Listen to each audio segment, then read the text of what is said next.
요한복음 11장 나는 부활이요 생명이니 나를 믿는 자는 죽어도 살겠고 무릇 살아서 나를 믿는 자는 영원히 죽지 아니하리라. 이 말씀 너무 귀한 말씀입니다. 요한복음 11장은 굉장히 이렇게 기대가 되고 흥분이 되는 말씀이 있습니다. 그리고 요한복음 11장은 개인적으로 참 너무 감격스러운 말씀이기도 하지만 인간의 운명, 정말 죽을 수밖에 없고 무덤에서 동여매어서 꼼짝할 수 없는 인간을 향한 그 예수 그리스도의 눈물을 흘리시고 나사로야 나오라.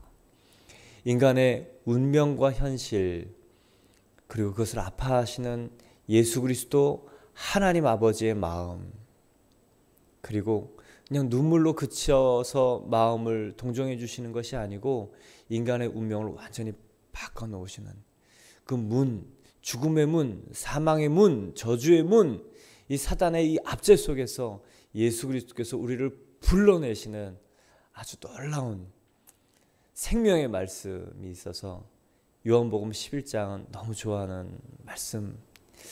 그래서 요한복음 11장을 읽을 때마다 예수 그리스도께서 우리를 그 무덤에서 불러내신 것을 기억하게 됩니다.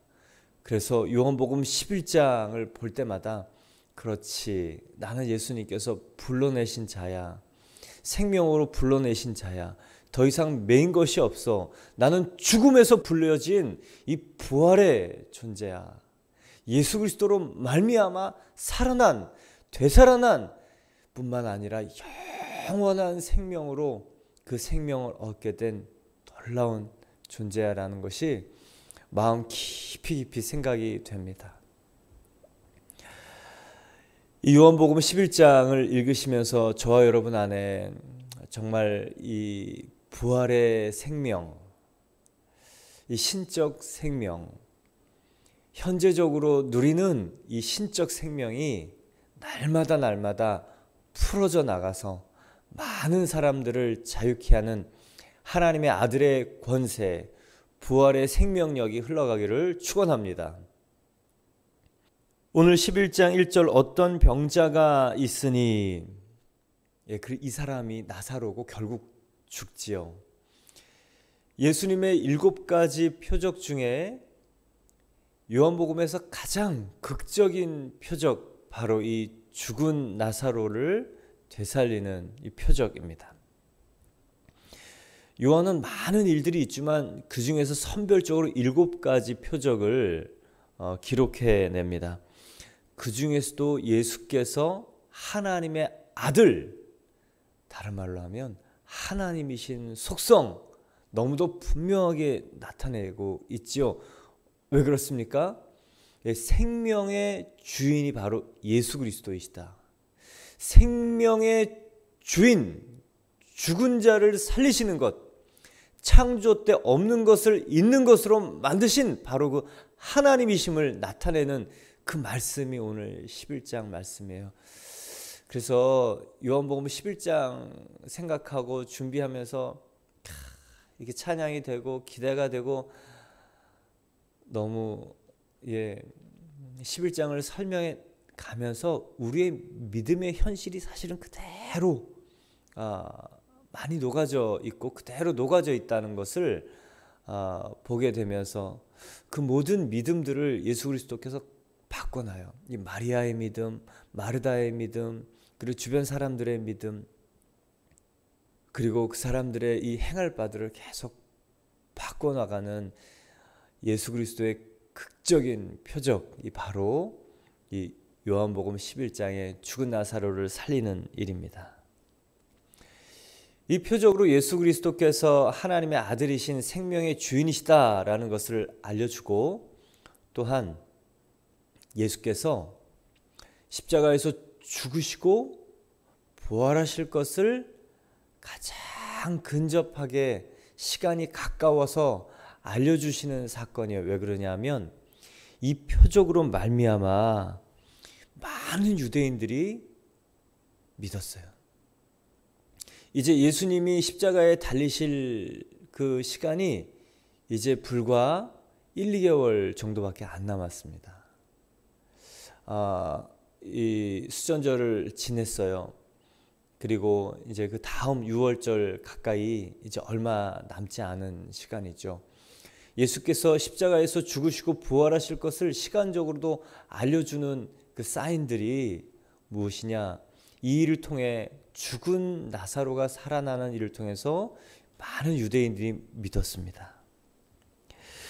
또한 기득권을 가지고 있는 종교 지도자들이 정말 이래서는 안 되겠다, 그냥 두면 안 되겠다, 위기감이 고조되었어요. 그리고 대제사장 가야바도 이 나사로의 부활 때문에 뛰어듭니다. 예수를 죽이려는 그 계획에 동참하고 뛰어들어서 직접 관여하게 되는 사건이 바로 나사로의 부활입니다. 나사로를 이 환생시키는 그 일이죠. 그로 말미암아 예수 그리스도께서 십자가에 죽으시고 부활하실 것이다 라는 것을 암시하기도 합니다. 나사로의 부활을 통해서 유대 종교 지도자들은 이제 아주 적극적으로 손을 씁니다. 안 그러면 안 되는 상황이 되었어요. 또한 이 나사로의 부활은요, 예수 그리스도께서 십자가에서 죽으시고 부활하신 이후에 저와 여러분이 똑같이 예수 그리스도를 생명의 주인이요, 내 인생의 주인이요, 내 영혼의 중한 죄짐을 자유케 하신 바로 그 메시아이심을 믿을 때 저 여러분이 영원한 생명의 부활이 있다는 것을 알려주는 표적입니다.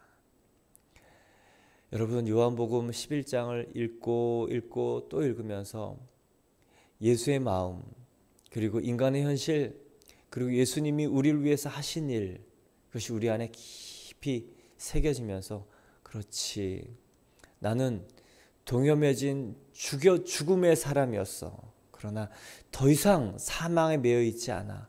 나는 더 이상 무덤 속에, 동굴 속에 매여 있지 않아. 예수 그리스도께서 말씀하신 나사로야 나오라, 그 말씀을 듣고 나온 바로 그 부활의 존재야. 이 안에 부활의 생명이 있어 라고 선포하며 그 생명을 전하기를 바랍니다. 이 1절을 보면 어떤 사람이 병이 들었는데, 어떤 병자가 있어요. 이는 마리아와 그 자매 마르다의 마을 베다니에 사는 나사로라. 한 사람이 죽었다가 살아나는 이 부활이 허구, 거짓이 아닌 것을 요한은 분명히 설명해냅니다. 어떻게 해요? 인적 사항, 그리고 거주지를 정확히 기록해줘서 물어볼 수 있도록. 시간이 지났지만 요한복음은 공관복음 중에서 나중에 썼습니다. 그러나 이 동네에 가서 누구라도 궁금한 이 일을 물어볼 수 있도록. 여러분, 부활은요, 사실입니다. 예수께서 공생애 때 나인성 과부를 살리시고 이 회당장 야이로의 딸을 살리셨죠. 요한복음에는 그것을 놔두고 나사로의 부활을 기록합니다. 예수님의 십자가의 죽으심이 바로 임박한 그 즈음의 일이기 때문에 선택적으로 기록했어요. 역사적 사실이며, 그리고 예수 그리스도의 십자가의 죽음도 역사적 사실인 것을 알려주는 바로 그 증거, 베다니에 사는 바로 마리아와 마르다의 오빠, 이 나사로입니다. 이 베다니는요, 예루살렘에서 3km 떨어진 마을입니다. 벳다니의 빈자의 마을이라는 뜻이기도 하고, 벳다니의 이 무화과가 열매를 맺어지는 그 동네다라는 이 두 가지 뜻이 있습니다. 예수께서 예루살렘 사역을 하실 때 이곳에서 많이 이렇게 이 가족들, 예수님과 나사로, 예수님과 마리아, 마르다는 조금 더 각별한 사이였던 것 같아요. 그래서 예수님께서 예루살렘 사역을 하려고 들어오고 나가실 때 또 이 가난한 자의 마을, 말하자면 벳다니는 빈자의 마을이죠. 우리로 말하자면 뭐 이런 단어인 것 같아요. 이 판자촌. 그래서 지금은 이제 뭐 관광 명소가 되었지만 예루살렘 그 감람산 동쪽에 기슭에 있었던 이 작은 마을입니다. 예수님은 이때 유대 광야 요한이 세례 주던 때 있었죠. 예루살렘에 있었다면 한 3km 정도밖에 안 되는 거리입니다. 그러나 예수님은 이때 유대 광야에 계셨던 것을 10장에서는 알 수 있습니다. 이 마리아에 대한 설명을 조금 더 하고 있습니다. 이 마리아는 향유를 주께 붓고 머리털로 주의 발을 닦던 자요, 병든 나사로는 그의 오라버니더라. 이 마리아가 누군지 나중에 궁금한 사람은 찾아볼 수 있도록, 물어볼 수 있도록 이 마리아가 향유 부은 그 여인이라고 밝히고 있는 거예요. 마리아라는 이름이 굉장히 흔했죠. 뭐 예수님의 어머니도 마리아였죠. 그리고 7 귀신 들렸던 그 여인도 막달라 마리아였죠. 그래서 이 향유 부은 이 일은 나사로의 누이 마리아임을 정확히 알려주는 사건입니다. 그래서 요한은 이 향유를 부은, 요한복음 12장에 예수 그리스도의 이 죽음을, 다른 사람들은 그 죽음을 기억하지 못해요. 예수님께서 수차례 말했습니다. 그러나 예수의 죽음에 대한 이 말씀이 안 들렸던 이유는 예수님이 죽으시면 안 되기 때문에, 살아계셔야 자기들이 예수님으로 인해 뭔가를 누릴 수 있는 기득권을 갖기 때문에 아주 기가 막힌 표적들을 일으키는 예수님이 죽으실 거라는 생각들을 하지 않았습니다. 그러나 한 사람, 바로 이 여인, 향유를 붓죠. 예. 거의 1년치 연봉이나 되는 이 향유를 붓습니다. 이 가난한 여인이 어떻게 이렇게 이런 많은 양의 비싼 향유를 가지고 있었는가? 예수님의 공생애가 이제는 3년 정도 이제 막바지인 거죠. 이 여인은 예수 그리스도의 죽음을 기억하고 언제고 예수님을 위해서 써야지 하고 차곡차곡 모아놓은 바로 그 향유라는 것을 짐작하게 합니다. 그리고 그 향유를 예수님의 그 발 앞에 쏟으며 여인으로서는 가장 그 당시를 귀히 여기던 이 머리카락으로 예수님의 그 발을 향유로 닦지요. 예수님이 이 죽으심을 기억하고 아낌없이 정성스레 모아놓은 자신의 귀한 것을 쏟아 부은 바로 그 여인입니다. 가난한 마을인데 이 여인이 참 예수님의 말씀을 기억했다는 것을 짐작하게 되고, 또한 한순간에 갑자기 생길 수 없는 그 양의 향유를 생각하면 이 여인은 그 예수 그리스도를 위해서 언제고 일을 하리라라고 생각하고 오랜 동안 정성스럽게 기도하며 모아놓은 이 예물이라는 것을 발견하게 됩니다. 저와 여러분이 이런 마음 있기를 바랍니다. 내가 언제고 예수 그리스도께서 하시는 그 일을 위하여 나의 재능이든 또 나의 돈인 물질이든 또 나의 건강이든 또 나의 기회든 쓰리라. 그래서 조금 모으고 기도하고, 또한 이 모아놓은 일을 정말 하나님께서 이때다 싶을 때 주님께서 쓰실 수 있도록 아낌없이 내어드리는 이 거룩한 드림을 하는 저와 여러분 되기를 축원합니다. 3절에 이에 그 누이들이 예수께 사람을 보내어 이르되 주여 보시옵소서 사랑하시는 자가 병들었나이다 하니, 그 누이들이 예수님께 사람을 보낸 거죠. 이유는 하나입니다. 사랑하시는 자가 병들었다. 사람을 보낸 이유는 한 3가지 정도 생각해 볼 수 있습니다. 첫 번째는 이런 다급한 일이면 직접 가죠. 요한복음 4장에 보면 가버나움 왕의 신하가 이틀이나 되는 그 험한 길을 아들이 중병에 걸렸기 때문에 허겁지겁 달려오지 않습니까? 예수님을 모셔가려고. 예수님이 그 자리에 있어야, 예수님이 그 손 얹고 기도해 주셔야 나을 거라고 생각했기 때문에 아주 필사적으로 예수님 모시러 달려갔습니다. 그 관직에, 고위 관직에 있던 사람이. 다급하면 이렇게 가야 되는 거잖아요. 근데 이 여인은 사람을 그냥 보내요. 첫 번째, 예수님은 유대 광야에서 사역을 하고 계시죠.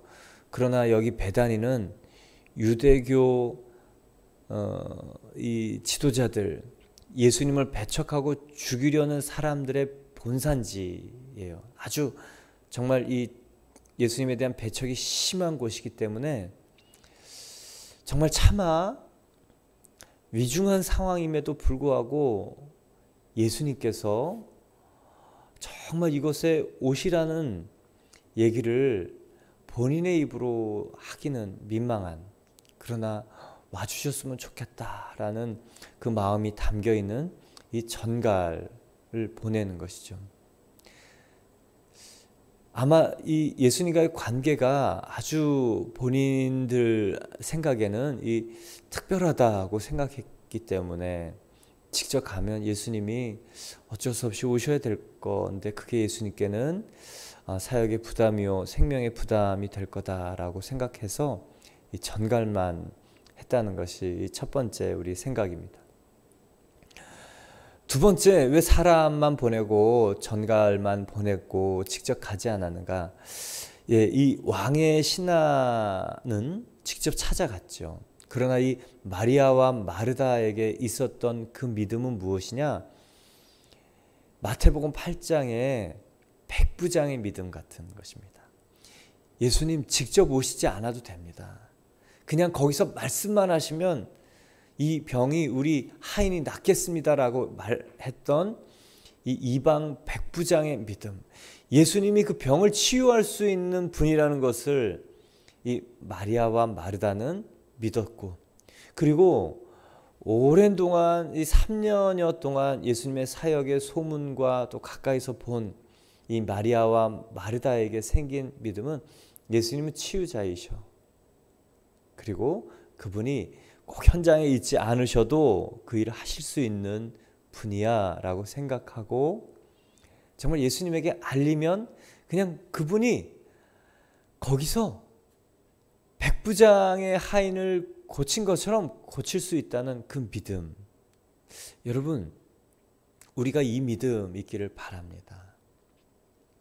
예수님께는요, 시간과 장소의 관계가 없다는 거. 우리는 눈에 보여야 돼요. 예수님이 그냥 이 앞에 있어야 돼요. 그렇지만 예수님은 눈에 안 보여도 일하실 수 있다는 이 믿음이 너무너무 귀합니다. 증거가 없지만, 눈에 나타나지 않지만, 그리고 즉각적이지 않지만 예수님은 그 일의 주권자라는 믿음이 바로 이 마리아와 마르다의 믿음, 그 믿음이었어요. 그냥 전갈을 보내고 예수님이 판단하시고 결정하시는 대로 그 일을 맡기겠다는 그 믿음까지 보입니다.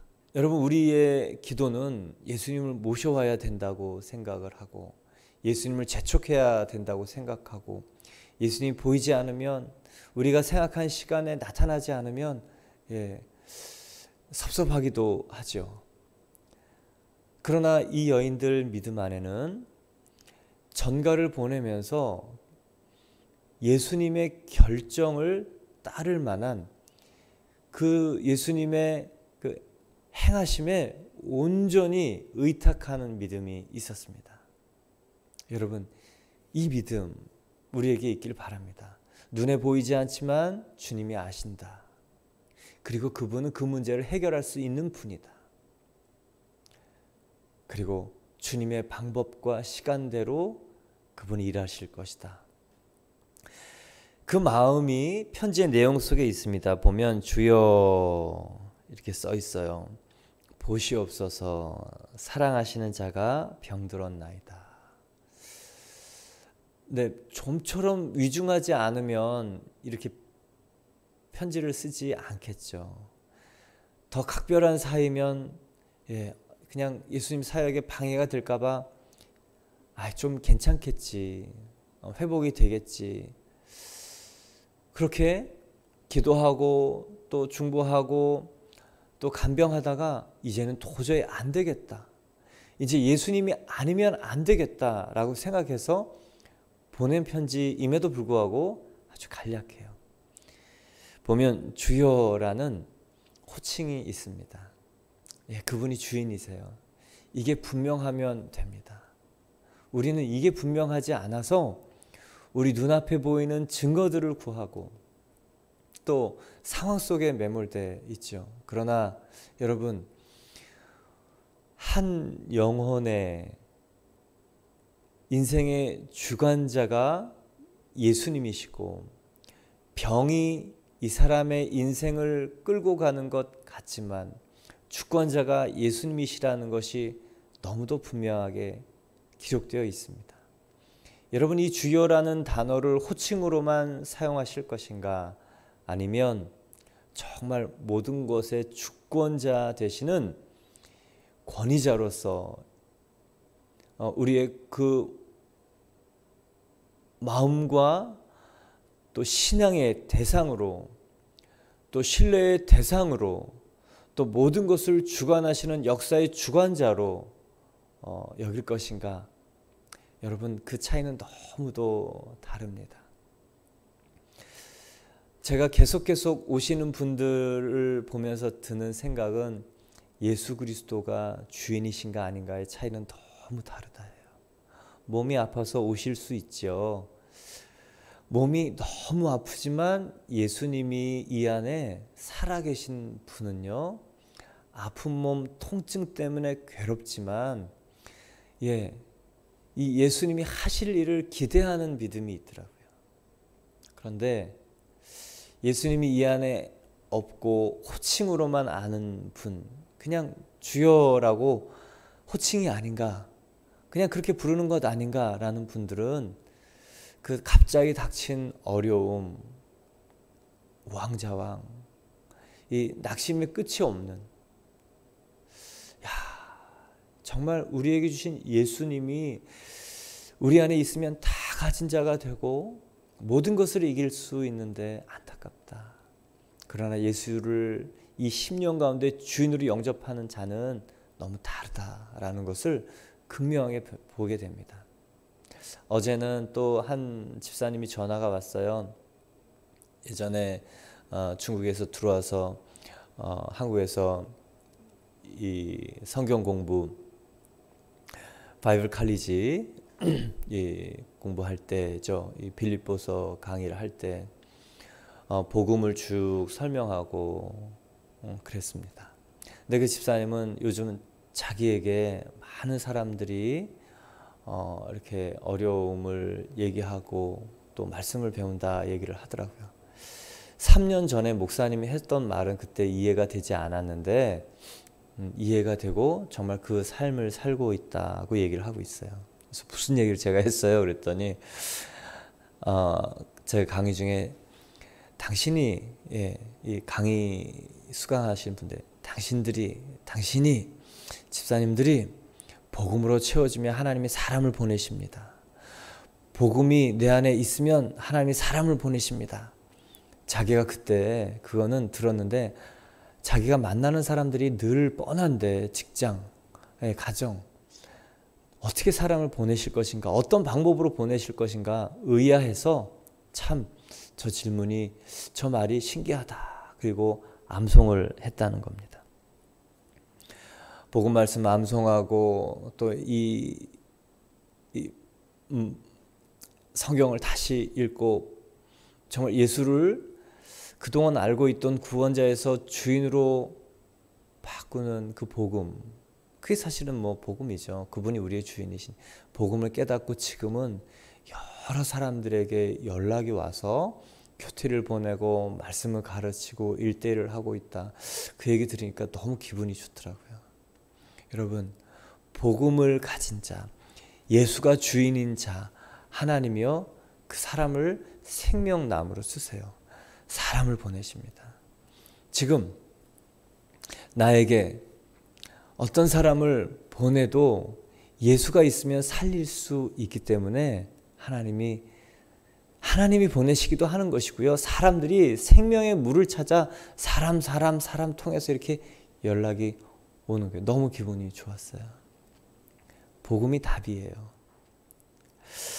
이 말을 보면 또한 예수 보시옵소서 사랑하시는 자가 병들었나이다. 이 보면은 내가 예수를 사랑한다라는 표현이 아니고 예수님이 사랑하시는 나사로예요. 물론 마리아 마르다도 예수님을 사랑했고 나사로도 특별한 관계였습니다. 그런데 예수님이 사랑하시는 나사로로 표현하고 있어요. 근데 여러분, 이게 오늘 좀 중요합니다. 예수님이 사랑해도 병들 수 있습니까? 예.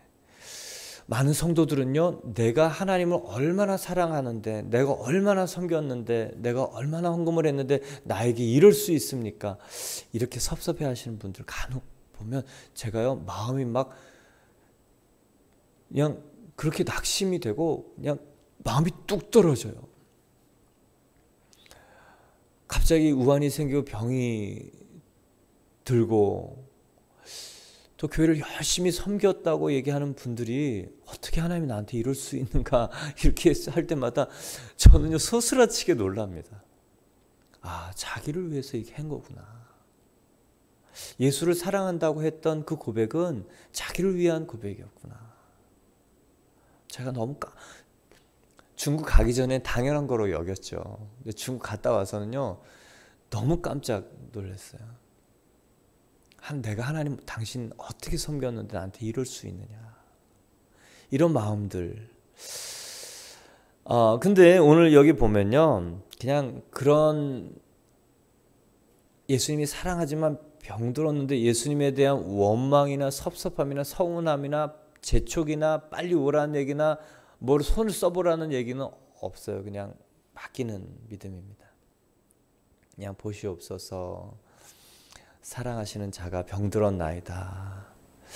마치 이 예수님의 어머니가 가나의 혼인잔치 때 포도주가 떨어졌나이다, 이 팩트 객관적인 상황을 그냥 그대로 예수님에게 알린 것 같은 모든 결정과 처분을 예수님께 맡긴다는 바로 그 의미의 전갈이 이 여인들의 믿음이었습니다. 이제 예수께서 대답하시죠. 4절입니다. 예수께서 들으시고 이르시되 이 병은 죽을 병이 아니라 하나님의 영광을 위하며 하나님의 아들이 이로 말미암아 영광을 받게 하려 함이더라. 예, 이제 4절을 보면 예수님께서 그 전갈을 보시고 이 병이 죽을 병이 아니다 라고 말씀하시죠. 가벼운 병이다 라는 뜻은 아닙니다. 얼마나 위중하면 편지를 보냈겠습니까? 그럼에도 불구하고 예수님은 그 사람들의 생각, 죽음을 향해 있고 죽음을 향해 가고 있는데 이 병이 죽음을 향해 가고 있지 않다라고 설명을 하고 있는 거예요. 날 때부터 속용된 사람들 향해서 사람들은 그렇게 생각했습니다. 이 사람의 죄인가 아니면 부모의 죄인가. 그러나 예수님은 제3의 답변을 하시죠. 아니다. 이 사람의 죄도 또 부모의 죄도 아니고 하나님의 영광을 나타낼 일이다. 하나님이 하시는 일을 나타낼 일이다. 여러분, 예수님이 없으면요, 자기 죄이든 부모의 죄이든 누구의 탓으로 끝나는데, 예수님이 있으면 제3의 대안이요, 제3의 답변이요, 제3의 일, 하나님의 영광으로 바뀔 수 있다는 것입니다. 여러분, 오늘 첫 번째 우리에게 주시는 이 기쁜 소식, 여러분 질고가, 고통이, 괴로움이 죽을 일이 아니라는 거예요. 하나님의 영광으로 바뀌어질 일이라는 것을 기대하십시오. 여러분, 낙심한 일이 있습니까? 기도해도 마음이 무거운 일이 있습니까? 내가 생각한 시간에 움직여주지 않는 그 일들이 있습니까? 여러분, 그 일이 죽을 일이 아니라는 겁니다. 믿으십시오. 하나님의 영광을 나타낼 일이라고 예수께서 말씀하시는 것입니다. 근데 나사로가 죽어요. 예수님은요, 죽으라고 놔둡니다.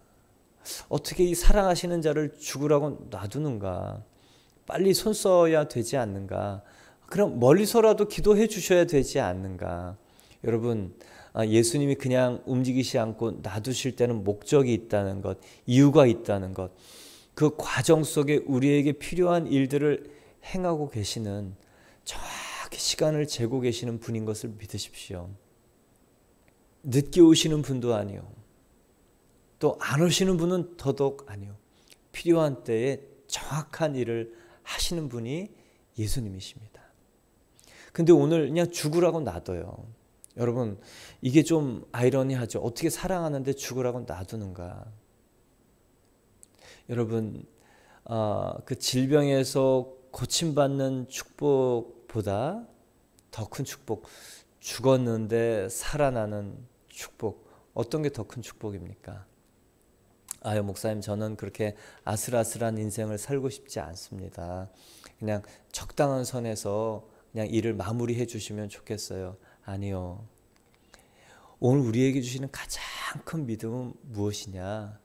예수님이 죽음에서 살리실 수 있는 바로 하나님이시라는 것이 우리 믿음 안에 쑥 들어오는 거예요. 끝까지 가서 절망, 이제는 끝났다. 사람들이 이제 덮어요. 근데 예수님은 끝나지 않았다. 사람들에게 가장 가슴 아픈 얘기가 뭔지 알아요? Too late. 너 늦었어. 너 끝이야. 너에게 다시 기회는 없어. 근데 성경은요, 그렇지 않다예요. 나는 너에게 희망이 있어. 너에게 생명이 있기 때문에, 예수님이 부활이요 생명이기 때문에 나는 너에게 생명을 줄 거야. 그리고 너를 통해 일할 거야. 너 늦지 않았어. 가장 기쁜 말, 감격스러운 말, 바로 이겁니다. 끝까지 가서 끝나는 바로 그 시간에 예수님은 새로 시작할 능력이 있는 하나님이시라는 것. 여러분, 이 축복의 깊이가 다르죠. 병에서 고침받는 축복, 이것도 대단하죠. 그런데요, 예수님은 우리에게 어떤 분이신 것을 알려주시기를 원합니까? 결코 인간이 역사를 주관하지 않는다는 것, 병이 그 사람을 끌고 가지 않는다는 것, 예수 그리스도가 끝났다고 얘기하지 않으면 우리는 여전히 하나님 보실 때 많은 생명의 일을 할 수 있는 이 부활의 생명을 받은 자인 것을 여러분 기억하시길 바랍니다. 오늘 말씀을 보면서 이 병은 죽을 병이 아니라 하나님의 영광, 예, 하나님의 영광, 예, 이를 말미암아 하나님의 영광이 나타났죠. 죽은 자가 살아났고, 그로 말미암아 십자가가 가까이 왔습니다. 그로 말미암아 예수님이 죽으셨지만 부활이 있습니다. 오늘 저와 여러분이 이 부활이, 죽은 자를 살리시는 이 예수 그리스도의 신성이, 하나님 되심이 그냥 분명하면요, 이 안에 쑥 들어오면요, 사람이 살아나요. 제가 요즘 계속 하는 말이 이 말입니다. 기독교는 복잡하지 않습니다. 간단합니다. 쉽습니다. 노력으로 기독교를 만나면 힘들어요. 그런데 생명이 이 안에 쑥 들어오면요, 네, 기독교는 바로 그거예요. 생명이, 신적 생명이 쑥 들어오면 감당이 안 되는 삶을 살아가게 됩니다.